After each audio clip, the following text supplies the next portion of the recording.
kami mengadakan kegiatan capacity building.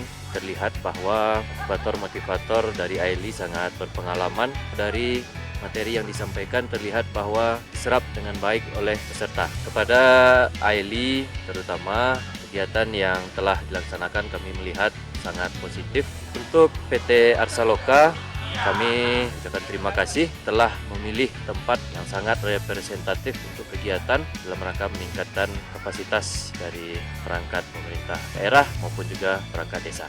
Apa yang disajikan oleh tim AILI itu sangat banyak sekali yang bisa diaplikasikan dalam pekerjaan kami sehari-hari.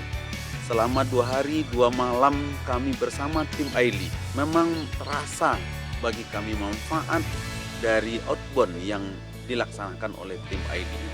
Mudah-mudahan kita kedepannya bisa bergabung kembali bersama perangkat-perangkat desa yang ada di Kecamatan Talawi dan khususnya di Desa Batu Tanjung.